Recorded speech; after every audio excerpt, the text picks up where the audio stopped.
Rock ഓണിലേക്ക് എല്ലാ പ്രിയ ശ്രോതാക്കൾക്കും സ്നേഹത്തോടെ സ്വാഗതം.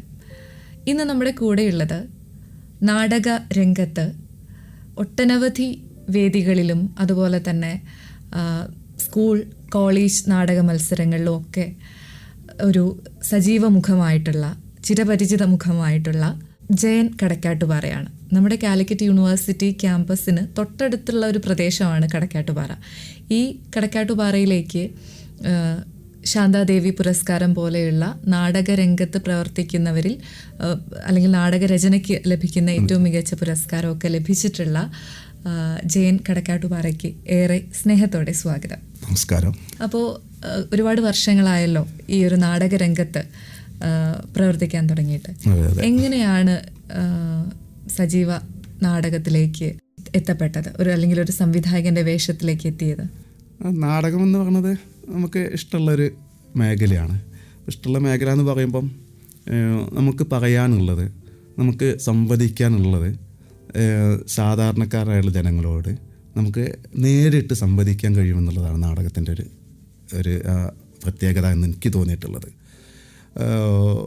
ഒരുപാട് ടെക്നോളജികൾ ഉപയോഗിക്കാതെ തന്നെ, അപ്പോൾ സിനിമയാകുമ്പോൾ നമുക്ക് സർഗാത്മകതയും ടെക്നോളജിയും കൂടി ചേരുന്ന ഒരു കലാരൂപമാണല്ലോ. പക്ഷെ നാടകത്തിന് നമുക്ക് പറയാനുള്ളത് ആ ക്യാരക്ടറായിക്കൊണ്ട് നമുക്ക് എവിടെയും പറയാൻ കഴിയുന്നുള്ളതാണ്. അപ്പം ഈ സമൂഹത്തിലേക്ക്, നമ്മുടെ തെരുവിലേക്ക്, നാട്ടിലേക്കൊക്കെ നോക്കുന്ന ഒരാളെന്ന രീതിയിൽ ഇത് അവതരിപ്പിക്കാനുള്ള ഏറ്റവും നല്ല കലാരൂപമായിട്ടാണ് ഞാൻ നാടകത്തിനെ കണ്ടിട്ടുള്ളത്. പിന്നെ ചെറുപ്പം മുതൽക്കേ നമ്മൾ ഉള്ളിലുള്ള കണ്ട് കേട്ട് വളർന്നിട്ടുള്ള ഒരു ഇതാണ് നാടകം. അതുകൊണ്ട് തന്നെയാണ് നാടകത്തിലേക്ക് ഇങ്ങനെ നമ്മൾ വന്നിട്ടുള്ളത്. പിന്നെ എന്ന് പറയുമ്പോൾ ഈ ചെറുപ്പത്തിൽ അച്ഛൻ്റെ കൂടെ നാടക റിഹേഴ്സലിന് പോയിരുന്ന ഒരു സമയമുണ്ട്. ചെറിയ കുട്ടിയാകുമ്പോൾ എനിക്ക് തോന്നുന്നൊരു 7-8 ക്ലാസ്സിലൊക്കെ പഠിക്കുന്ന സമയത്ത് അച്ഛൻ ആ പ്രാദേശിക ക്ലബ്ബുകളിലൊക്കെ നാടകം സംവിധാനം ചെയ്തിരുന്നൊരു ആളാണ്. പരിമിതികളൊക്കെ ഒരുപാടുള്ള അങ്ങനെയാണ് ക്ലബ്ബുകളൊക്കെ, നാട്ടിൻപുറത്തെ ക്ലബ്ബുകളിലൊക്കെ ഒരുപാട് പരിമിതികളുണ്ടായിരിക്കും. ആ പരിമിതികളിലൊക്കെ നിന്നുകൊണ്ടാണ് അന്നത്തെ നാടകങ്ങൾ വരിക. അപ്പം ആ നാടകങ്ങൾ സംവിധാനം ചെയ്തിരുന്ന ആളാണ് അച്ഛൻ. അച്ഛൻ്റെ കൂടെ റിഹേഴ്സൽ സ്ഥലത്തേക്ക് പോയിരുന്ന ഒരാളാണ് ഞാൻ.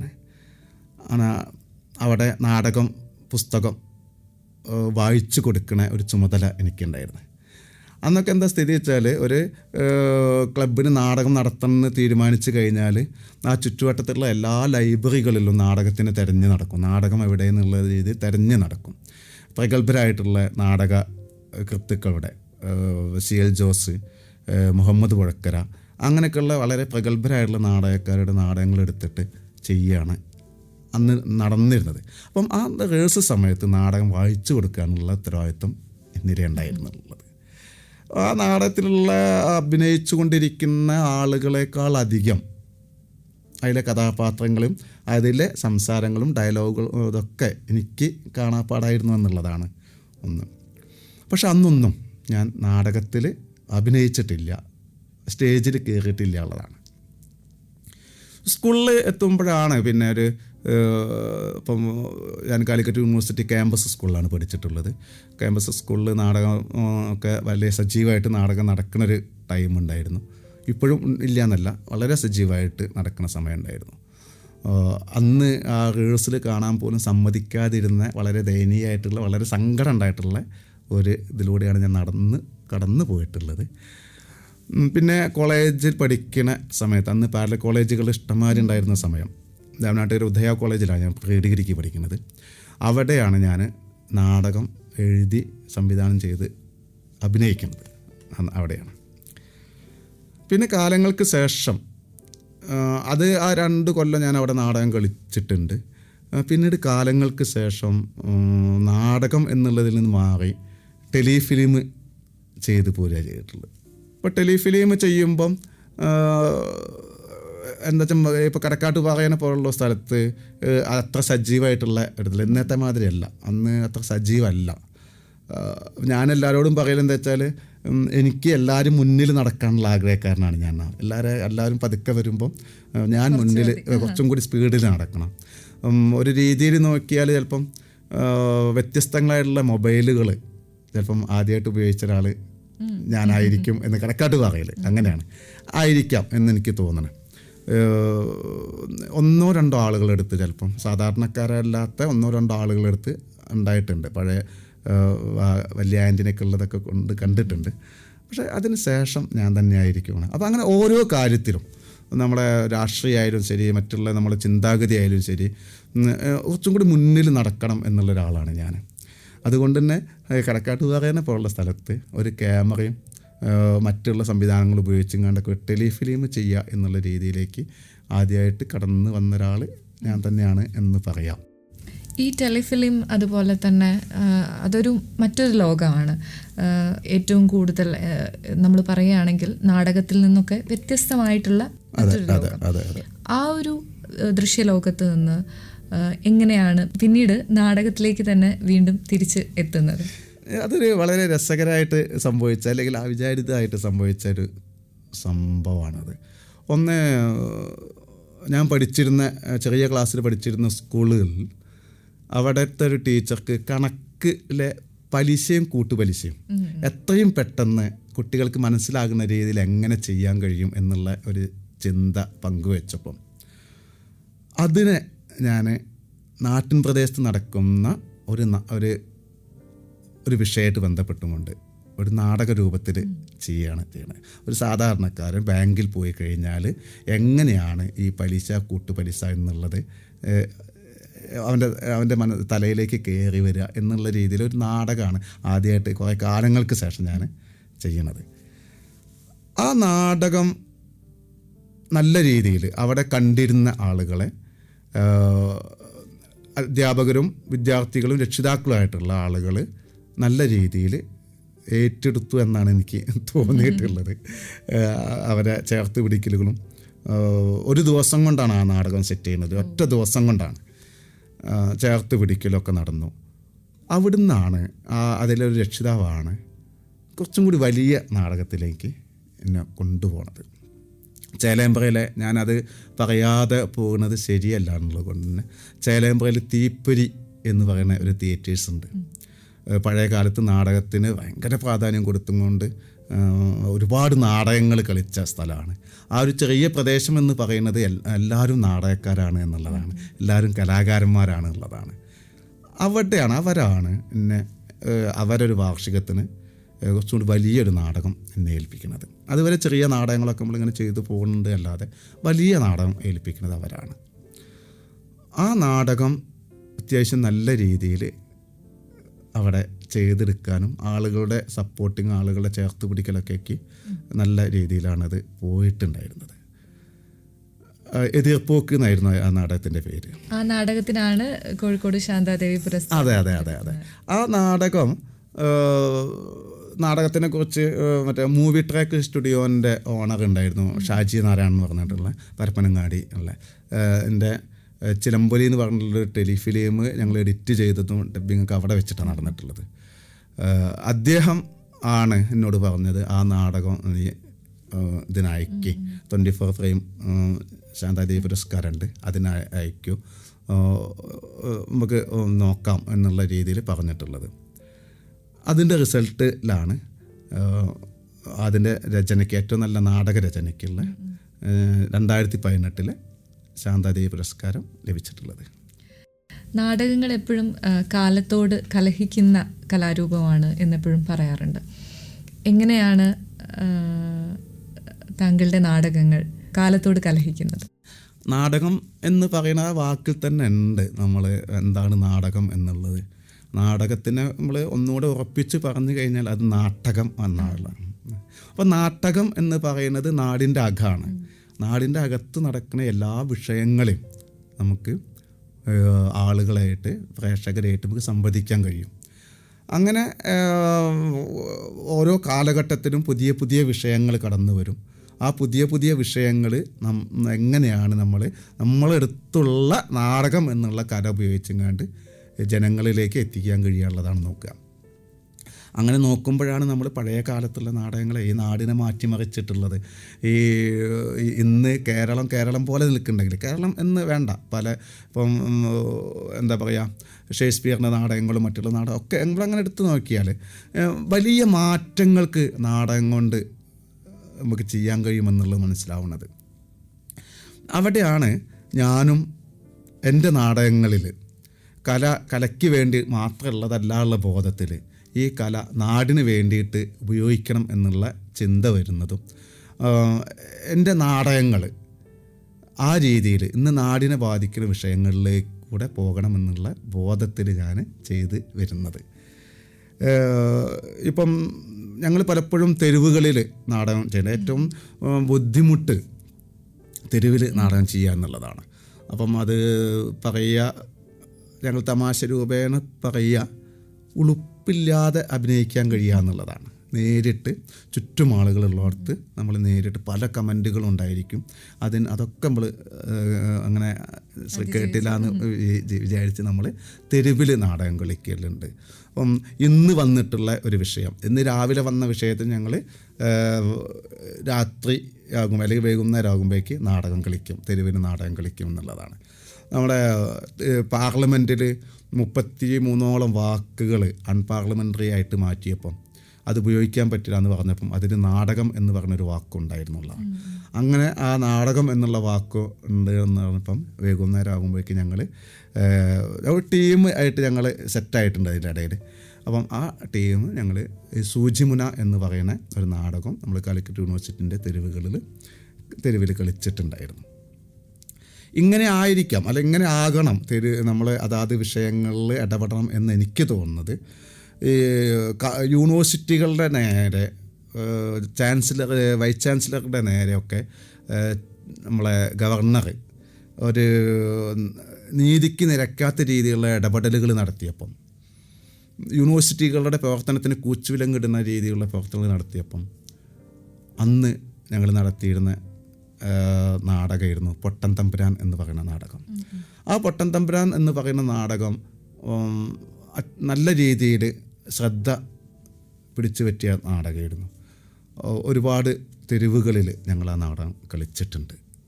താങ്കളുടെ നാടകങ്ങളിൽ നമ്മൾ സൂക്ഷ്മമല്ല നേരിട്ട് തന്നെ പ്രത്യക്ഷമായിട്ട് നമുക്ക് മനസ്സിലാക്കാൻ പറ്റുന്ന കാര്യം, ഈ നാട്ടിൽ നിലനിൽക്കുന്ന മതസൗഹാർദ്ദത്തെ ഏതെല്ലാം രീതിയിൽ അതിൽ ഇണക്കി ചേർക്കാൻ പറ്റുമോ ആ രീതിയിലെല്ലാം അതിനെ ഉൾപ്പെടുത്താൻ വേണ്ടി ശ്രമിച്ചിട്ടുണ്ട്.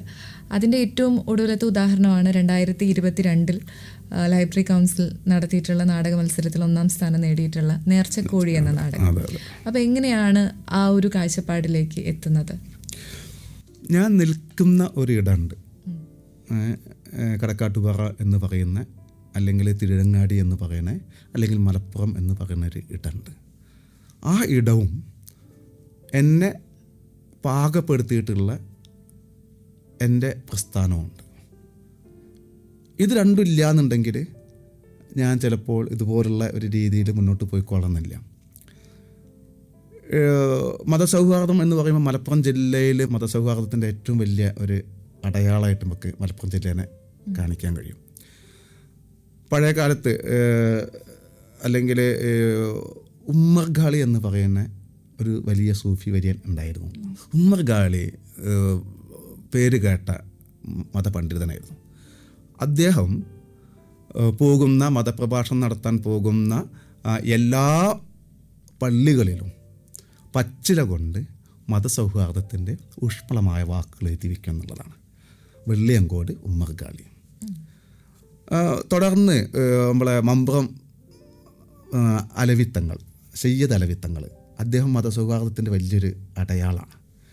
ഇവിടുത്തെ കീഴാളരെ ചേർത്ത് പിടിച്ചുകൊണ്ട് സാമ്രാജ്യത്തിനും ജന്മിത്വത്തിനെതിരായിട്ട് വലിയ രീതിയിലുള്ള പോരാട്ടങ്ങൾ നടത്തിയിട്ടുള്ള അദ്ദേഹത്തിൻ്റെ മകൻ ഫസൽ പൂക്കോയ തങ്ങൾ, ഇങ്ങനെ ഇതൊക്കെ തിരുരങ്ങാടിയിലുള്ള ആളുകളാണ്, ഈ മലപ്പുറം ജില്ലയിലുള്ള ആളുകളാണ്.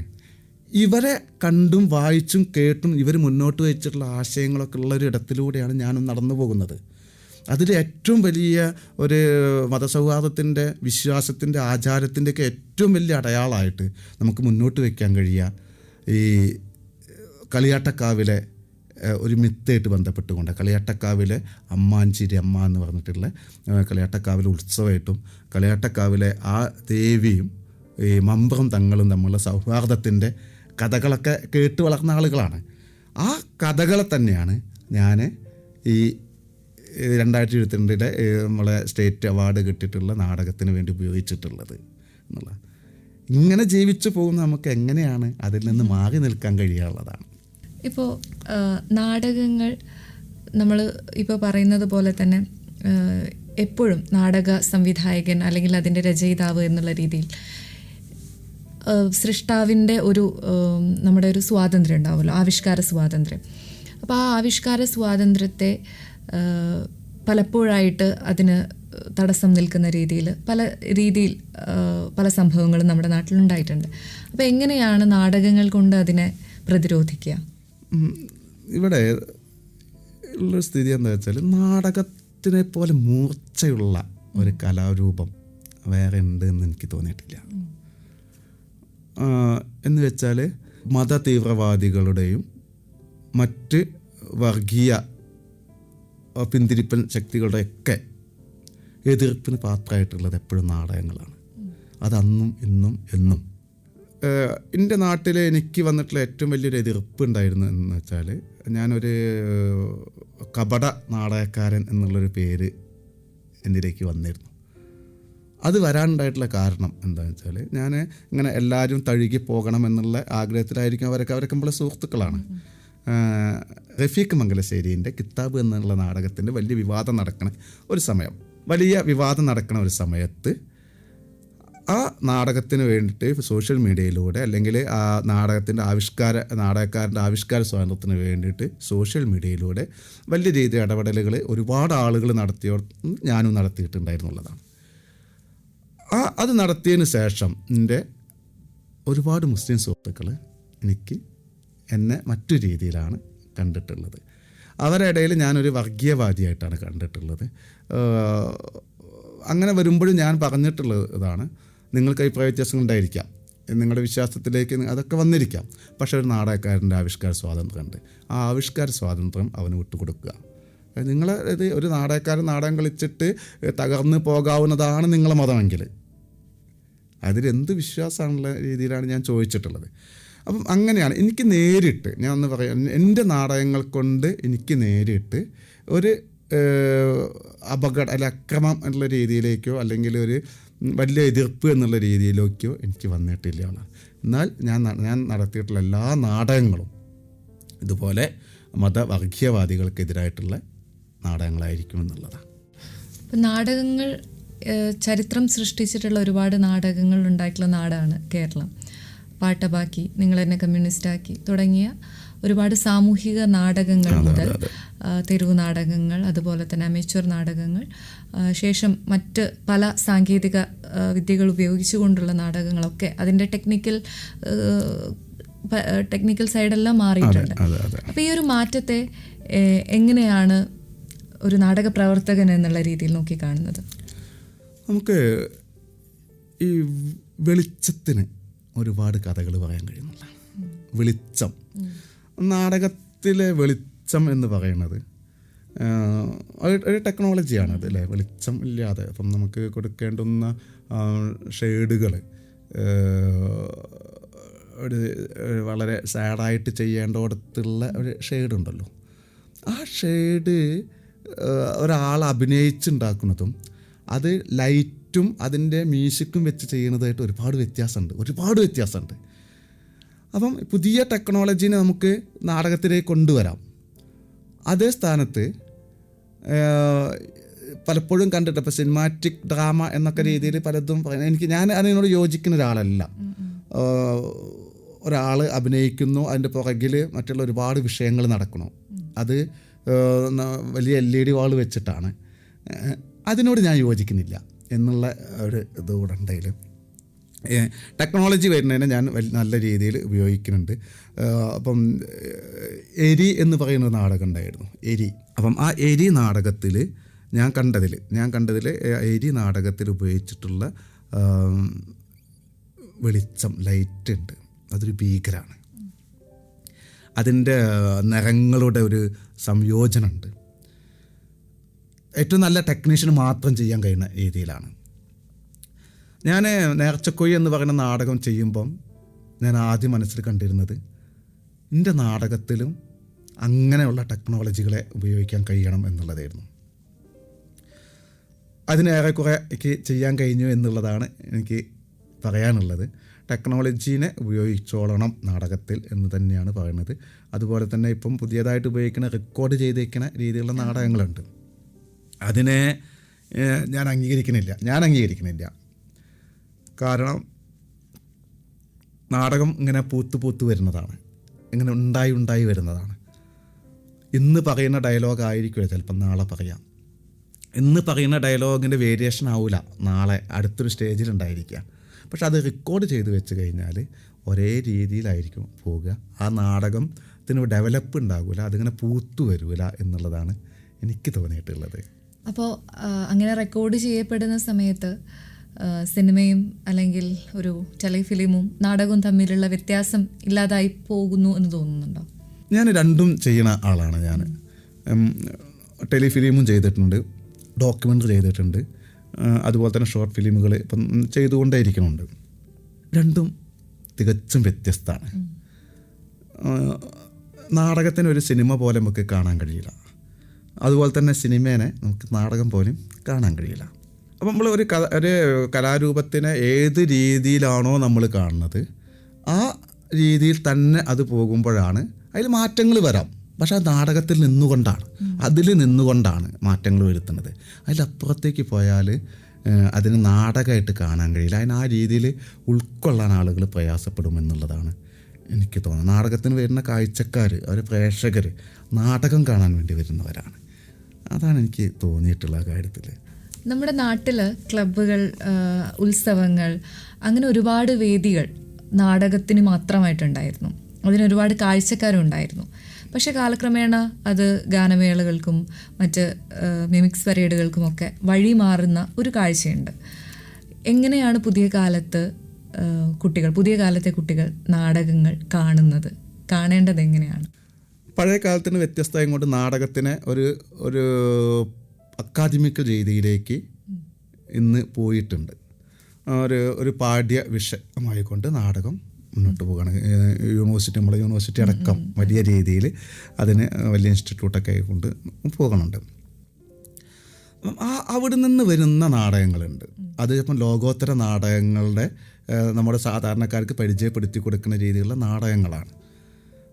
അതിൻ്റെ ക്യാമ്പുകളും ഒക്കെ 1-2 ദിവസങ്ങൾ കൊണ്ട് അല്ലെങ്കിൽ 3 ദിവസം കൊണ്ട് ക്യാമ്പുകൾ അവസാനിപ്പിച്ച് പോകുന്ന രീതിയിലേക്കാണ് ആ നാടകങ്ങളൊക്കെ പലപ്പോഴും കണ്ടിട്ടുള്ളത്. അതിലധികം ഉണ്ടായിരിക്കാം. പക്ഷേ ക്ലബ്ബുകളിലുണ്ടായിരുന്ന നാടകത്തിൻ്റെ ഒരു പ്രത്യേകത എന്ന് പറഞ്ഞാൽ ഒരു 3 മാസം 4 മാസം നാടകത്തിൻ്റെ റിഹേഴ്സൽ ഉണ്ടായിരിക്കും.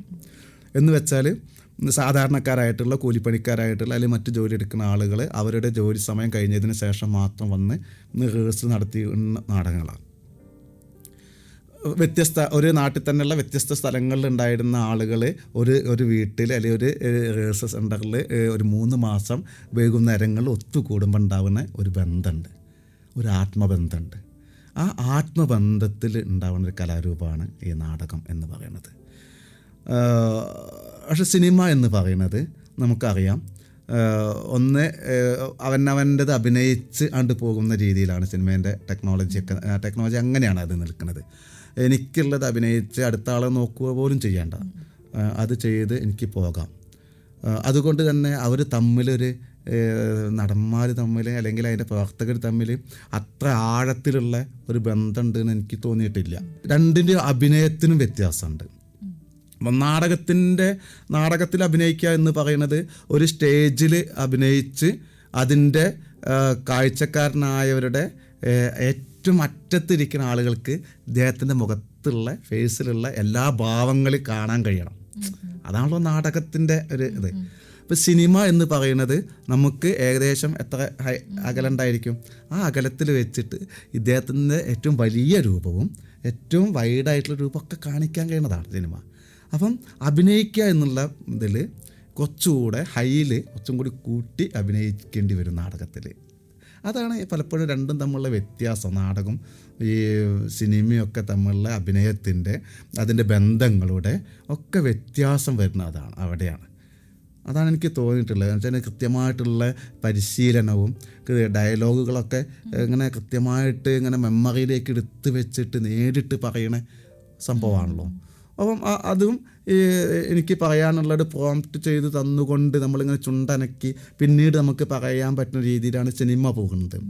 ഇത് രണ്ടും നല്ല വ്യത്യാസമുള്ളതാണ്. ഈ രണ്ടാളുകൾക്കും ഈ നാടകത്തിൽ നിന്ന് വരുന്ന ഒരു അഭിനേതാവിൻ്റെ മെമ്മറി പവറിന് വ്യത്യാസം ഉണ്ടായിരിക്കും. നാടകത്തിൽ നിന്ന് വരുന്ന ആളുകൾ കുറച്ചും കൂടി കരുത്തരായിരിക്കും എന്നാണ് നമ്മൾ സിനിമ നോക്കിയാൽ കാണാൻ കഴിയും. നമുക്ക് തിലകനായാലും നെടുമുടിയായാലും ഇപ്പം മുരളിയായാലും അങ്ങനെയുള്ള ആളുകളൊക്കെ നമുക്ക് അതാണ് നാടകം. ഇപ്പം എനിക്ക് പുതിയ ആളുകളോടും പറയാനുള്ള ഒരു സംഗതി ഇത്രയേ ഉള്ളൂ. നാടകം കാഴ്ചക്കാരന് മനസ്സിലാകുന്ന രീതിയിലേക്ക് വരണം.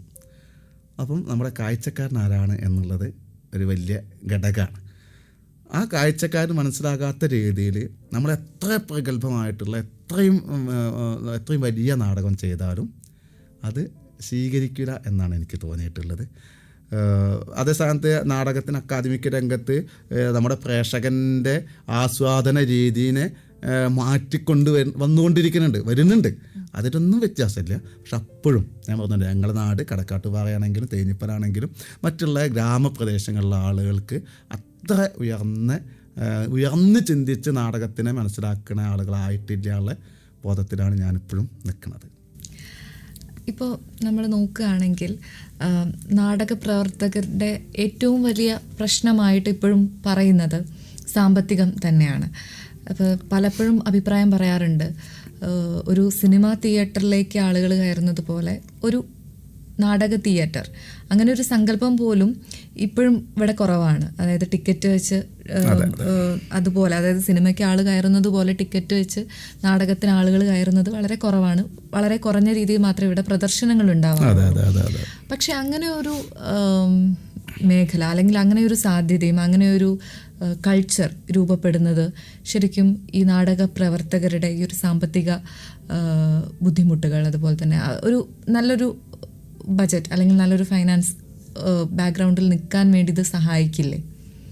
തീർച്ചയായും. നാടകക്കാരൻ എന്ന് പറഞ്ഞ ദാരിദ്ര്യം പിടിച്ചവനാണ് നാടകക്കാരൻ. അവൻ്റെ ആത്മസമർപ്പണമാണ് നാടകം. അവൻ ഒരിക്കൽ പോലും വരുമാനത്തിന് വേണ്ടിയിട്ടോ അല്ല അവൻ നാടകം ചെയ്യുന്നത്. അങ്ങനെ ചെയ്യുന്നവരുണ്ട്, ഇല്ല എന്നല്ല ഞാൻ പറഞ്ഞത്. ഒരിക്കലും തുടങ്ങുന്നതൊന്നും അങ്ങനെയല്ല, പിന്നീട് ആയി വരുന്നതാണ് അതൊക്കെ. നാടക പ്രവർത്തകൻ എന്നാ പറയാം അല്ലേ? അതിൽ തന്നെ ഉണ്ട്, നാടക പ്രവർത്തകനാണ് അവൻ. നാടകം കളിക്കുക എന്നാ പറയാം അല്ലേ? അപ്പം അതിനൊക്കെ വ്യത്യാസമുണ്ട്. നാടക പ്രവർത്തകനാണ്, നാടകം കളിയാണ്. നാടക പ്രവർത്തനം സാംസ്കാരിക മേഖലകളിലെ മാറ്റങ്ങൾക്ക് വഴിതെളിയിക്കുന്നതാണ് നാടകം. അങ്ങനെ അങ്ങനെ അങ്ങനെ അങ്ങനെ പോവുക. അവിടെ ഈ നാടക പ്രവർത്തകൻ എപ്പോഴും സാമ്പത്തികമായിട്ട് വളരെ പിന്നോക്കം നിൽക്കുന്ന അവസ്ഥയിലേക്ക്. നാടകം കൊണ്ടൊന്നും ആരും സാമ്പത്തികമായിട്ട് ഉയർന്നിട്ടില്ല. പക്ഷെ നാടകക്കാർ സിനിമയിലേക്ക് എത്തുമ്പം അവിടെ കിട്ടുന്ന വരുമാനത്തിൻ്റെ അല്ലെങ്കിൽ അവന് കിട്ടുന്ന ഇത് വളരെ വലുതാണ്. അതിന് നമുക്ക് ചെയ്യാൻ കഴിയാമെന്ന് എനിക്ക് തോന്നുന്നത് ഗവൺമെൻറ്റുകൾ, സാംസ്കാരിക വകുപ്പുകൾ ഇപ്പോൾ എനിക്ക് തോന്നുന്നത് ഇപ്പോൾ ചെയ്തിട്ട് ഇങ്ങനെ വലിയ രീതിയിൽ അതിൻ്റെ ഇത് വന്നിട്ടുണ്ട്. ഇപ്പോൾ ഈ പുതിയ കാലത്ത് കൊറോണയ്ക്ക് ശേഷം ഗവൺമെൻറ് നേരിട്ട്, സാംസ്കാരിക വകുപ്പ് നേരിട്ട് നാടകങ്ങൾക്ക് വലിയ രീതിയിലുള്ള പ്രാധാന്യം കൊടുത്തുകൊണ്ട് കടന്നു വന്നിട്ടുണ്ട്. അത് വലിയൊരു ആശ്വാസമാണ്. എന്ന് വെച്ചാൽ സാംസ്കാരിക സംഘടനകൾക്ക്, സാധാരണ ക്ലബ്ബുകൾക്ക്, അവർക്കൊക്കെ നാടകം ചെയ്യുന്നതിനുള്ള ഫണ്ട് അനുവദിക്കുന്ന രീതിയിലേക്ക് വന്നിട്ടുണ്ട്. ഇത് എപ്പോഴും നാടകക്കാരനെ സംബന്ധിച്ചിടത്തോളം ഒരു താങ്ങാണ്, തണലാണ്. അല്ല എന്നുണ്ടെങ്കിൽ അവനെന്നും ഒരു അവശ്യ കലാകാരനായി ഇങ്ങനെ ആ പെൻഷൻ വാങ്ങിക്കഴിഞ്ഞ ആളായി മാറുമെന്നുള്ളതാണ്. ഇപ്പം നേരത്തെ പറഞ്ഞു, അതായത് എങ്ങനെയാണ് പലിശ എന്നുള്ള ഒരു വലിയ, ഇപ്പോഴും നമുക്ക് എന്താ പറയുക, ഒരു കീറാമുട്ടി ചോദ്യം പോലെ നിൽക്കുന്ന ആ ഒരു സങ്കീർണമായിട്ടുള്ള പ്രശ്നത്തെ വളരെ സിമ്പിളാക്കിക്കൊണ്ട് ഒരു നാടകത്തിലൂടെ അത് ആവിഷ്കരിക്കുന്ന സമയത്ത് അത് കണ്ട കുട്ടികൾക്ക്, കണ്ട പ്രേക്ഷകർക്ക് ഒരിക്കലും അത് മറക്കില്ല. ആ ഒരു സമവാക്യം ഒരിക്കലും മറക്കില്ല. അപ്പോൾ ശരിക്കും ഇതൊരു പാഠ്യ വിഷയമാകുന്ന സമയത്ത് നാടകങ്ങൾ, ചെറിയ ചെറിയ നാടകങ്ങൾ കുട്ടികളുടെ സിലബസിൽ ഉൾപ്പെടുത്തുകയാണെങ്കിൽ, ഇതുപോലുള്ള സങ്കീർണമായ വിഷയങ്ങൾ വളരെ ലളിതമായിട്ട് അവർക്ക് പറഞ്ഞു കൊടുക്കാൻ പറ്റുകയാണെങ്കിൽ അതൊരു നല്ല കാര്യമല്ലേ? അതാണ് നമ്മൾ ചെയ്തുകൊണ്ടിരിക്കുന്നത്. ശരിക്കും എനിക്ക് തോന്നുന്നത് എന്താണ്, ഇപ്പം പുതിയ ഒരു കാലഘട്ടത്തിൽ സ്കൂളുകളിൽ അതാത് പാഠങ്ങൾ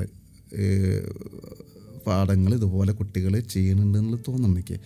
ഇപ്പം ബഷീറിൻ്റെ ഒക്കെ കുട്ടികൾ ക്യാരക്ടറായിക്കൊണ്ട് വളരെ നല്ല രീതിയിൽ ചെയ്തുകൊണ്ടിരിക്കുന്ന ഒരു ടൈമാണിത്. ഇപ്പം ഞാൻ സ്ഥിരമായിട്ട് NSS ക്യാമ്പുകളിൽ പങ്കെടുക്കുന്ന ഒരാളാണ് ഞാൻ. അവർക്ക് ഒരു സെക്ഷൻ നാടകമുണ്ട്. അപ്പോൾ ആ നാടകത്തിൽ ഒരു കുറച്ച് വർഷങ്ങളായിട്ട് ഞാൻ ക്യാമ്പുകളിൽ പങ്കെടുക്കുന്നുണ്ട്.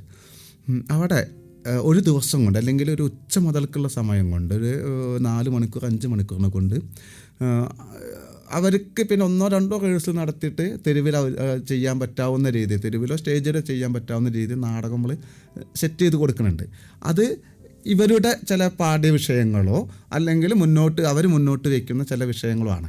അപ്പോൾ ഇങ്ങനെ സ്കൂളുകൾ ഇങ്ങനെ ഉപയോഗിക്കണം എന്ന് തന്നെയാണ് എനിക്ക് പറയാനുള്ളത്. അങ്ങനെ ഉപയോഗിക്കുമ്പം ഞങ്ങളെപ്പോലുള്ള നാടകക്കാർക്കും വലിയ അംഗീകാരങ്ങളാണ്, സ്വീകരിക്കപ്പെടും എന്ന് തന്നെയാണ് കാര്യത്തിൽ പറയാനുള്ളത്. എന്തായാലും ഇത്രയധികം സമയം നമ്മുടെ റേഡിയോ CUവിൽ നാടകവിശേഷങ്ങൾ പങ്കുവച്ചതിന്, അനുഭവങ്ങൾ പങ്കുവച്ചതിന് വളരെയധികം നന്ദി. സന്തോഷം. എനിക്കും ഇതുപോലെ തന്നെ ഈ യൂണിവേഴ്സിറ്റി റേഡിയോ അങ്ങനെ പുറമേ നിന്ന് കേൾക്കുക എന്നല്ലാതെ ഈ ഒരു പരിപാടിയിൽ പങ്കെടുക്കാൻ കഴിഞ്ഞതിൽ ഇതിൻ്റെ അണിയറ പ്രവർത്തകരോടും മറ്റ് സാങ്കേതിക പ്രവർത്തകരോടൊക്കെ വലിയ സന്തോഷം, നന്ദി രേഖപ്പെടുത്തുന്നു.